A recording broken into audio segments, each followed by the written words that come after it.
सभी बच्चों को नमस्कार और सभी बच्चों का हमारे YouTube चैनल में स्वागत है। तो देखिए बच्चों, ये क्या है? कोण। क्या लिखा हुआ है बच्चों? कोण, एंगल। तो देखिए बच्चों, कोण क्या होता है, ध्यान से देखिए, सुनिए। इसमें लिखा है, एक ही अंत बिंदु से निकली दो किरणों के बीच के झुकाव को कोण कहते हैं। एक ही अंत बिंदु से, ध्यान सुनिए बच्चों, एक ही अंत बिंदु से निकली दो किरणों के बीच के झुकाव को क्या बोलते हैं? कोण कहते हैं। जैसे देखिए बच्चों, एक बिंदु हो गया, ठीक ना, एक अंत बिंदु या फिर बिंदु समझ लीजिए, वहां से किरणें निकली हुई हैं। अब किरण क्या होती है बच्चों? एक ही तरफ जाती हैं, ठीक, दूसरी तरफ तो जाएंगे नहीं, वो तो रेखा होती है, दोनों तरफ भागती है, ठीक ना, ये चलती है। तो बच्चों, एक ही अंत बिंदु से निकली दो किरणों के बीच के झुकाव, इनके बीच जो झुकाव है बच्चों ना, वही क्या है? कोण है। वही क्या होता है बच्चों? कोण। ठीक, कोण को जैसे जैसे बच्चों, इसका नाम ए है, इसका नाम बी है, ठीक ना, या फिर इसका नाम ए है बच्चों, इसका नाम बी, इसका नाम सी, तो हम लोग बच्चों क्या लिख सकते हैं? Angle A B C. इसका नाम क्या होगा बच्चों? ए बी सी, इस कोण का नाम होगा, ठीक ना, क्योंकि जो मेन एंगल होता है उसको हम लोग बीच में लिखते हैं। या फिर हम इसका नाम डायरेक्ट बच्चों बी भी लिख सकते हैं, ठीक ना, अगर यहाँ पे डिवाइड नहीं है कोणों का, ठीक ना, कोणों का विभाजन नहीं है, तो उसको हम लोग शॉर्ट नेम भी दे सकते हैं। लेकिन जब कोणों का विभाजन हो जाता है तब शॉर्ट नेम देना मुश्किल हो जाता है, ठीक, या फिर देते भी हैं तो सोच समझ के, ठीक ना, किस त्रिभुज में बोल रहे हैं, किसके परिप्रेक्ष्य में, उसके हिसाब से होता है, ठीक ना बच्चों। अब देखिए बच्चों, कोण के प्रकार, कोण के प्रकार, काइंड्स ऑफ एंगल या फिर टाइप्स ऑफ एंगल। देखिए बच्चों, कोण निम्नलिखित प्रकार के होते हैं, ठीक, हम लोग कोई फिक्स नहीं कर सकते हैं कि एंगल इतने ही प्रकार के होते हैं। कोण निम्नलिखित प्रकार के होते हैं या निम्न प्रकार के होते हैं। न्यून कोण क्या होता है? न्यून कोण क्या होता है? अगर इसकी चर्चा हम लोग करें बच्चों, न्यून कोण वो होता है एक्यूट एंगल जिस कोण का मान 90 डिग्री से क्या हो बच्चों? कम हो। जैसे देखिए बच्चों, ये अगर 20 डिग्री का कोण है बच्चों, तो क्या होगा बच्चों?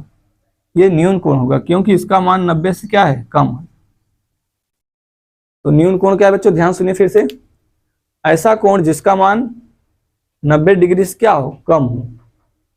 0 और 90 डिग्री के बीच को जो कोण होता है ना बच्चों, वही क्या होता है? न्यून कोण। अब देखिए बच्चों, राइट एंगल, समकोण। तो ध्यान सुनिए बच्चों, समकोण क्या होता है? ऐसा कोण जिसका मान क्या होता है? 90 डिग्री। ठीक ऐसा कोण, या फिर ऐसा कोण जिसका ठीक मान 90 डिग्री होता है, ठीक ना, एग्जैक्ट वैल्यू क्या होती है? 90 डिग्री, वही क्या होता है बच्चों? समकोण। जैसे देखिए, यहाँ पे हम लोग बना सकते हैं समकोण को। इनके बीच अगर 90 डिग्री कोण है तो बच्चों क्या है? ये कौन सा कोण है?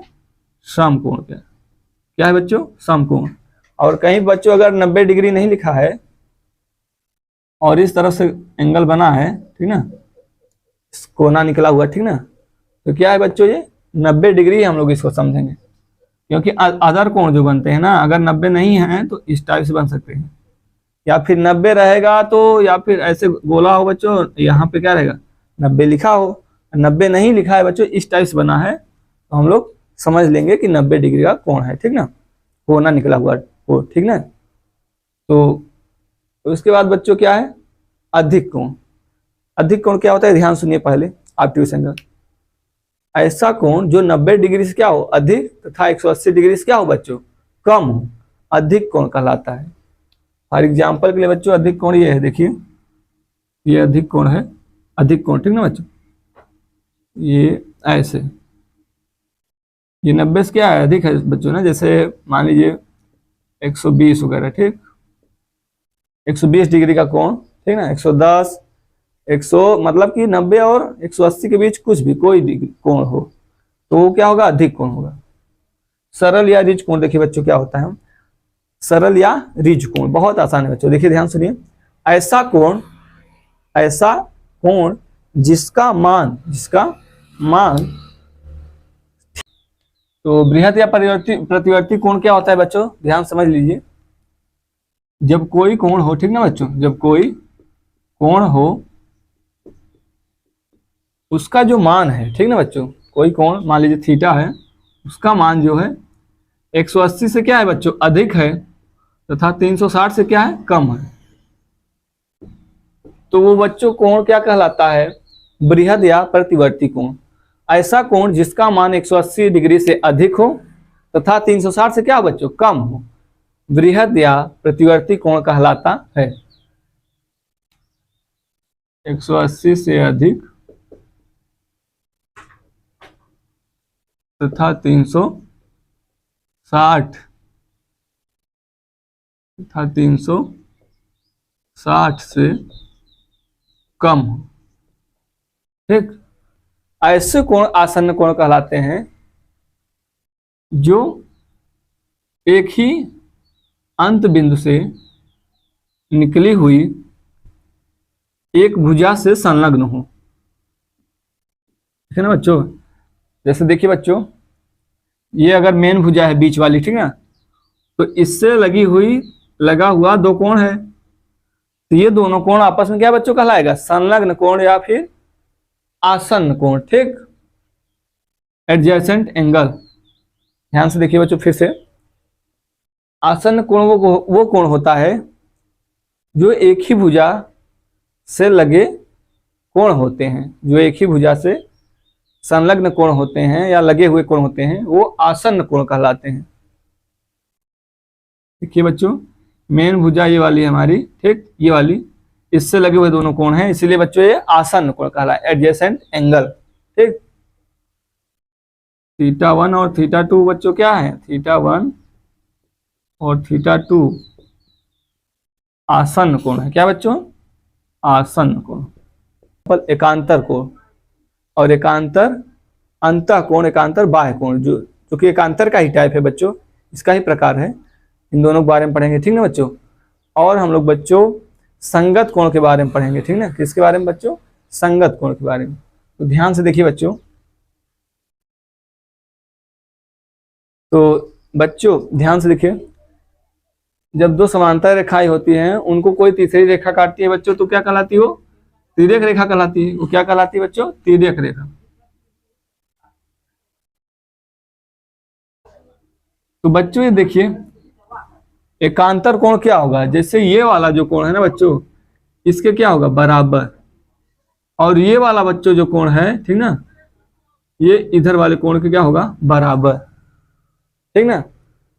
एक के अंतर के बाद अगर बच्चों हम लोग नाम लिखे, देखिए 1 2 3 4 क्रम से नाम लिखे बच्चों, तो देखिए बच्चों एक के अंतर के बाद आ रहा है, ये जो एक है उसके बाद 3 आ रहा है ना, एक के अंतर के बाद, एक के बाद 2 आना चाहिए ना बच्चों, एक के बाद 2 आना चाहिए, लेकिन 3, क्योंकि एकांतर बोल रहा है, एक के अंतर के बाद, तो एक एंगल एक जो है बच्चों ना, एंगल 3 के क्या है, बराबर है, एंगल 1 एंगल 3 के बराबर, और एंगल 2 जो है एंगल 4 के बराबर है।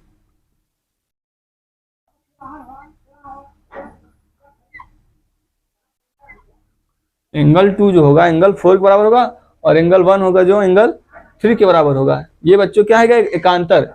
लेकिन एकांतर में ही बच्चों क्या है, ये एकांतर अंतः कोण है। एकांतर में बच्चों क्या है, एकांतर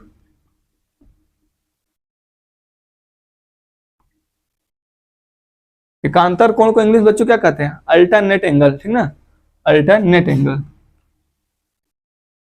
अल्टरनेट एंगल।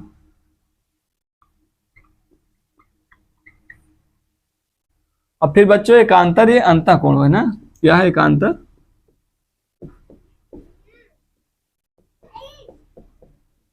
अंतः कोण। अब हम लोग चर्चा करेंगे बच्चों एकांतर बाह्य कोण की।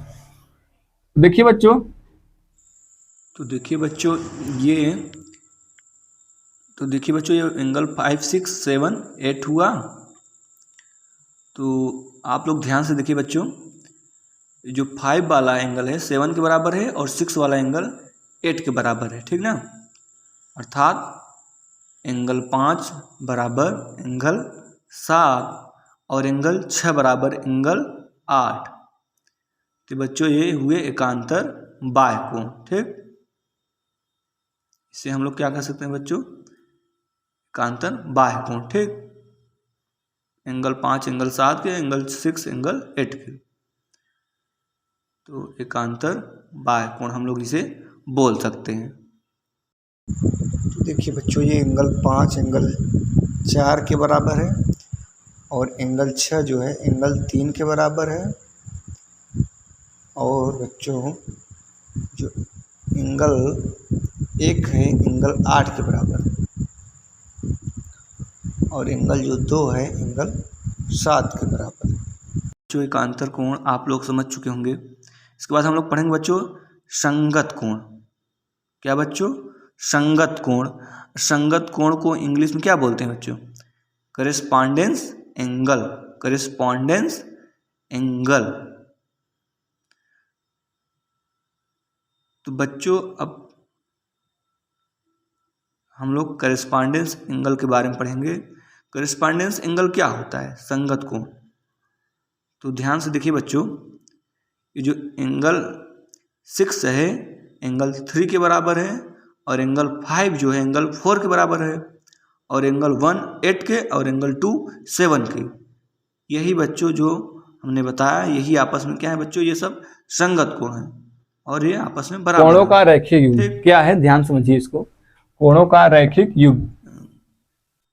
देखिए बच्चों, जब संगत का कोई मतलब एक बच्चों आप लोग रेखा समझते ही हो, होंगे। एक क्या हो बच्चों, रेखा हो। ठीक, जैसे मान लीजिए एक रेखा है तथा उस पर कोई एक निकली हुई किरण हो। क्या हो बच्चों, किरण हो। जैसे मान लीजिए किरण निकल गई, ठीक ना। तो बच्चों एक सीधी रेखा पे कितना कोण बनता है, 180 डिग्री कोण ना। कितना बनता है हम लोग जानते हैं, एक सीधी रेखा बच्चों कितना कोण बनता है, 180 डिग्री का कोण। एक सीधी रेखा पर 180 डिग्री का क्या बनता है बच्चों, एंगल, कोण। ठीक ना। तो बच्चों कोणों का रैखिक युग्म यही है कि जब एक रेखा को, ठीक ना, एक किरण द्वारा हम लोग डिवाइड करते हैं तो दो कोण बनते हैं ना। ये मान लीजिए कोण ए है बच्चों, इसका नाम कोण बी है। तो जब एंगल ए और एंगल बी को हम लोग जोड़ेंगे बच्चों तो आएगा कितना, 180। यही है कोणों का रैखिक युग्म बच्चों, ठीक ना। यही है कोणों का रैखिक युग्म, angle A plus angle B बराबर 180। यही है बच्चों कोणों का रैखिक युग्म। ठीक, किसी एक रेखा पर कोई एक रेखा सीधी है, ठीक ना बच्चों, और वो एक किरण द्वारा क्या है, डिवाइडेड है, विभाजित है, ठीक ना। तो दो कोण जो बन जाते हैं उनके कोणों का योगफल 180 होगा। ठीक, क्योंकि एक सीधी रेखा पे कोण क्या होता है, 180 होता है। इसी वजह से इन दोनों का कोण 180 होगा। यही बच्चों क्या है, कोणों का रैखिक युग्म है। ठीक है ना बच्चों, इसका स्क्रीनशॉट लीजिए। देखिए बच्चों शीर्षाभिमुख कोण, देखिए बच्चों शीर्षाभिमुख कोण, वर्टिकली अपोजिट एंगल जिसको इंग्लिश में कहते हैं। तो देखिए बच्चों होता क्या है, जब दो रेखाएं एक दूसरे को काटती हैं, देखिए बच्चों जब दो रेखाएं एक दूसरे क्या करें, काटें या प्रतिच्छेद करें, ठीक ना, तो उनमें सम्मुख बने, ठीक ना, उनमें बने सम्मुख कोण। सम्मुख मतलब आमने सामने, ठीक ना। तो उनमें जो सम्मुख बने कोण होते हैं बच्चों, वो आपस में क्या होते हैं, बराबर होते हैं। वो आपस में क्या होते हैं बच्चों, बराबर। जैसे ये वाला एंगल 1 है, वो एंगल 2 क्या है बच्चों, बराबर। और एंगल जो 3 है बच्चों, एंगल 4 के बराबर है। जो एंगल 1 है बच्चों, एंगल 2 के बराबर है, मतलब कोण 1 कोण 2 के बराबर है, कोण 3 कोण 4 के, ठीक ना। फिर से समझ लीजिए बच्चों ध्यान से, जब दो रेखाएं एक दूसरे को प्रतिच्छेद करती हैं तो उनमें जो सम्मुख कोण होते हैं ना, आमने सामने कोण, आपस में क्या होते हैं, बराबर होते हैं। आपस में क्या होते हैं बच्चों, बराबर होते हैं या इक्वल होते हैं। यही कोण क्या कहलाते हैं आपस में, शीर्षाभिमुख कोण। जैसे एंगल 1 एंगल 2 के बराबर है, एंगल 1 एंगल 2 के, और एंगल 3 बच्चों एंगल 4 के। यही क्या हो गया बच्चों, शीर्षाभिमुख कोण, शीर्षाभिमुख। ठीक,